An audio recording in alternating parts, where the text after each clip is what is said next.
Whoa, that's my stick. Stick. Konnichiwa. I was just looking at the walking stick that I used when I climbed Mount Fuji this past summer. It was quite an accomplishment for me considering that I'm not in the best shape. You might be wondering why I climbed Mount Fuji, especially considering that I'm not very athletic. Well, that's a story that involves a video game that changed my life, believe it or not, and it all started back in the magical year of 1998. I was reading through Nintendo Power like I always did, when I came across an upcoming game called Goemon 5, or as it was later renamed in the US, Mystical Ninja Starring Goemon. It was described as Zelda crossed with Super Mario 64, which piqued my interest because at the time I was aching to play another game like Mario 64 and dying to play the then upcoming first 3D Zelda game. But that was over half a year away at the time, and when I read an article in IGN that repeatedly compared the game to the highly anticipated Legend of Zelda 64, and even said it was a good game to play while waiting for Zelda's release, that's what really gave me the push to seek it out and try it. As soon as Mystical Ninja Starring Goemon came out, I went to Blockbuster Video to rent it. Blockbuster Video, wow, what a difference! I didn't know it at the time, but this was going to be Goemon's first 3D outing, and only the second game in the series to be released in America at that point. The first one being The Legend of the Mystical Ninja on Super Nintendo, an awesome action-adventure game that I missed out on initially. Excited to get a glimpse at what a 3D Zelda might look like, I eagerly switched on the game, only to be immediately confused.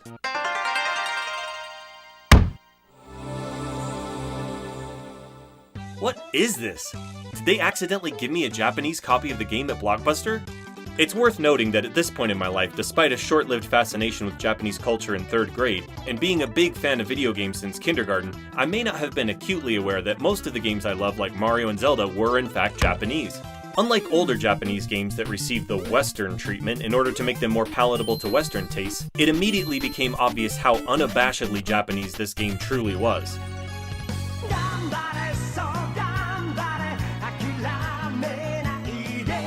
The theme song was in Japanese, but the English subtitles made it clear that this was the US version of the game.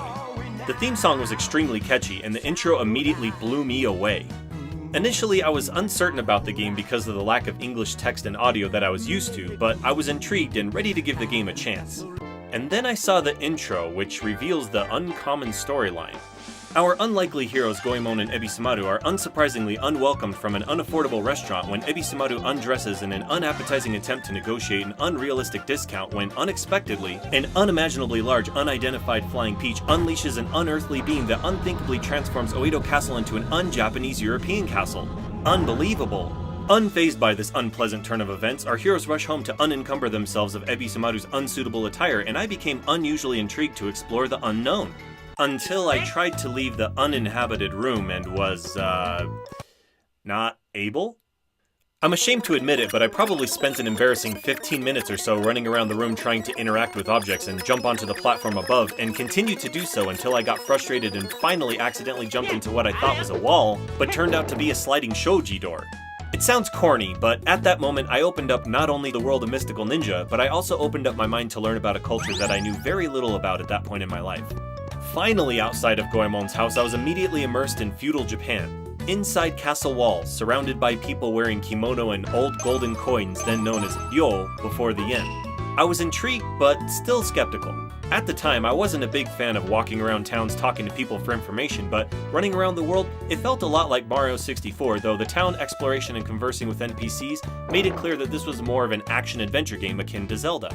I actually didn't really get into this game until I finally left the town for Kai Highway on the way to Mount Fuji and got to experience the action part of this action-adventure game. The graphics and some of the action felt like parts of Mario 64, and that's what initially reeled me in. Although the graphics are comparable to Mario 64, where Mario uses a more generic color palette of primarily primary colors, Mystical Ninja uses a broad range of subtle to brilliant colors to show off the Japanese scenery, and makes you feel like you're in the land of the rising sun.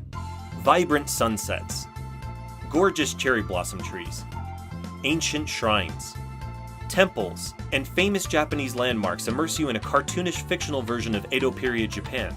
Although the setting is old Japan, it quickly becomes clear that this game isn't concerned about sticking with tradition. Bazookas, robots, and teleportation devices appear alongside swords, ninjas, and dragons. But nobody in the Edo period gives them a second look. Mystical Ninja Starring Goemon, or as it's called in Japan, Gambare Goemon Neo Momoyama Bakufu no Odori, meaning Go for it Goemon, Neo Peach Mountain Games Dance, or something like that, is a game that never takes itself seriously and uses absurdity and humor to push the storyline further, or just for comic relief. Relief from all the other comical events, I suppose. On the subject of comical events, back to what we're doing in this weird, wacky world. Trying to save Japan from being transformed into a giant stage by two crazy performers and the rest of their Peach Mountain gang. In order to do so, you'll need the help and special abilities of our four heroes. Goemon, Defender of Justice, is a character based on historical figure Ishikawa Goemon, or the Japanese Robin Hood.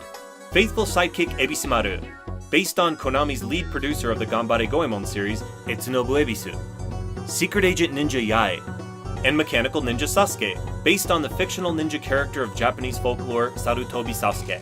In typical Zelda fashion, you're in a big world, in this case Japan, where you can more or less freely move about, but advancing to new areas is restricted based on your abilities, which controls the game's progression. Exploration and backtracking are a must, because you'll find areas and obstacles that can't be passed unless you have a certain item or ability. You have to utilize each character throughout the game in order to overcome these barriers, because each have their own special weapons and abilities. Goemon can use his chain pipe. No, not to chain smoke, but to grapple to star blocks. And he can use his Super Saiyan-like strength to move heavy metal boxes that block your way. Ebisumaru can reveal ghosts and hidden items with his wind-up camera, and he can shrink to fit into tiny spaces. Yae can play her flute to summon a dragon to fly to different areas on the map, and she can swim underwater with her mermaid magic. Sasuke can blow up cracked walls with his bombs, and jump to new heights with his jetpack. They all have other weapons and abilities that come in handy, but each character plays a crucial role in completing the game.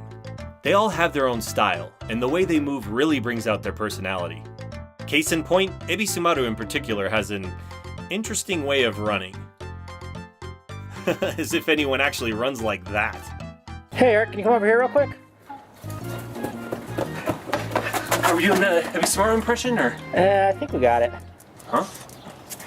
Game progression is actually very similar to Zelda. Collect information and items in town by spending your hard-earned rupees or ryo. Head to the next castle or dungeon to defeat the boss. Get the special item. Get to the next area. Rinse and repeat. What stands this game apart from Zelda is the humorous way it sets up the obstacles that stand between you and victory. Need to get across this gap to get to the castle? See the pipe maker that's honing his skills at the top of Mount Fuji to become more popular with the girls? Can't get past this roadblock? See the medium so that she can channel a spirit of someone that turns out to be alive after all. Some of the humor just comes from general silliness, like the game over screen that features two half-naked Japanese demons hula hooping in a club. I remember seeing this game over screen for the first time and thinking, what is this game? And quickly hit the start button lest my parents walk in and ask me the same question. Ooh. However, some of the humor in the game is quite smart and fourth wall breaking, like this gatekeeper that laments that now that he's finished his part, he's gonna have to stand there until you complete the game. It's pretty funny. The dialogue is responsible for a lot of the humor, even though it seems like there might have been something lost in translation. Playing it through the first time and hearing the canned laughter, I thought to myself, did I miss something? And read it again only to realize that I hadn't missed anything. Obviously, this was originally a Japanese game, and when it was localized, I'm sure the team had a hard time trying to translate jokes since Japanese humor can be very different from that of Western humor. For one thing, there are a lot of puns and jokes that rely on a knowledge of the Japanese language, such as the particular way characters speak. I played through the game in both English and Japanese, and while I'm not fluent or anything, there are some differences, like the old man that talks about giving the enemy robots in exchange for Pichi Pichi Gyaru or girly magazines, as opposed to the westernized version involving car magazines, and I can tell that the characters in each region of Japan speaks with a different dialect. Goemon speaks in an Edo period or Edoko dialect. Ebisumaru speaks in a Kansai region dialect, but with an odd speech pattern, and will say things like Goemon-han instead of Goemon-san. Yae, of course, also speaks using old Japanese words and sounds a bit tomboyish because of the words that she uses. Sasuke speaks in a very formal way used by samurais of old, and there are many more linguistic particulars than I can mention or even identify. All this to say that these factors, along with the many nuances of Japanese, including the language's multiple dialects, together with the very different sense of humor, surely made this a difficult game to translate and localize, but I think that the localization team did a good job overall. Actually, I feel like the jokes are even better with the oddly timed audience laughter after an otherwise corny sentence. It's the dialogue and sense of humor in Goemon that creates the unique charm that won me over, and I'd imagine it's the same for other fans of this game and series. It's just so different from anything I've played and so fun and goofy that I couldn't help but fall in love with it. Speaking of things worth falling in love with, this is my absolute favorite video game soundtrack of all time. Mystical Ninja Starring Goemon sets a theme that's carried throughout the game, the fusion of traditional and new, which is a concept that the Japanese are very familiar with. There's the straight-up traditional Japanese koto sound of Zazen Town, to the shakuhachi flute of the Tosa region, to the shamisen of the transformed Oedo Castle in a kind of Japanese electronic fusion of sorts. As you progress through the castle areas, the music follows suit and becomes more complex and layered. The ambient sound is also fitting for certain parts of the game, and there's plenty of Japanese flavor to be heard all around. The music plays a big part of drawing you into the game, and the songs are so catchy they'll get stuck in your head and leave you singing or whistling them years or even decades later.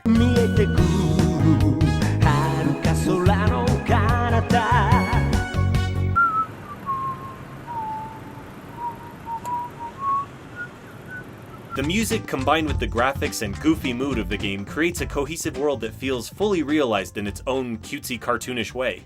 I've been a huge fan of the soundtrack since I first rented the game and even spent hours recording the 80-some-odd sounds and tracks from the game back in the days before you could easily find it on YouTube. In fact, I've been looking for a physical copy of the soundtrack for about 20 years and actually found it during my most recent trip to Japan, but it was 98,000 yen, or about $880 US, and as much of a fan as I am, it was way out of my reach. My friend Matt Papa asked the sales clerk why the CD was so expensive, and he said it was because the game was really popular and there were so few copies of it made. While I kinda regret not buying it, I know that I made the right choice because yen doesn't grow on trees after all. As incredible as the in-game soundtrack is, there are 2 theme songs sung by famous Japanese singers. The Ganbare Goemon theme is by Kageyama Hironobu, who is well known for other theme songs such as Chojin Sentai Jetman and Dragon Ball Z. The other theme song is by Mizuki Ichiro, another famous musician who sang the theme song for Kamen Rider and appropriately, Mazinger Z, since his theme song is used for the robot battles featuring the actor-singer robot Impact. Oh, and I'd be remiss not to mention the crazy robots used for the 4 giant boss fights. Goemon and friends jump into the giant Goemon look-alike Impact before rampaging across the land on their way to battle the giant robot enemy. Not having an instruction manual to teach me the moves at the time, it took me a number of tries before taking the first robot down, but this part of the game is unlike any other in the way that it controls, and it's a blast, and really adds to the many dimensions of the gameplay. Not all of the bosses are giant robot battles, however, and there are 4 other giant bosses that take up most of the screen. They aren't too difficult once you figure out their patterns, but this also brings me to one of the few downsides to this otherwise near-perfect game. At least it is in my mind. There are glitches and some minor control issues. For example, when you're fighting the mind control device used to force this dragon to help capture dancing children. See, I told you this game was wacky. If you get hit, you become invisible for a few seconds as normal, but this tends to send you flying through the dragon beneath you. When you fall off the sides of the dragon, it makes sense, but when you glitch all over the place, it's clear that this was not intended. As with many games of the time, Mario 64 included, there are glitches that can rear their ugly heads at times, but with the exception of this glitch, they usually aren't anything game-breaking or so annoying that they can't be overlooked. Aside from the occasional glitch or frame rate slowdown, the gameplay works well for the most part, and the platforming is usually pretty smooth. Sure, from time to time you get caught on an invisible edge of a polygon like with this horseshoe crab here, but again, I never found the platforming or controls too frustrating. If I'm going to be critical, and well, this is a review after all, the game aged about as well as can be expected for a Nintendo 64 action-adventure game with a good amount of platforming. Unlike Super Mario 64, you don't control the camera as much because it does a pretty good job on its own. However, the camera is a bit slow to react on its own, so you can move the camera around if you need to, but I never found the need to do so.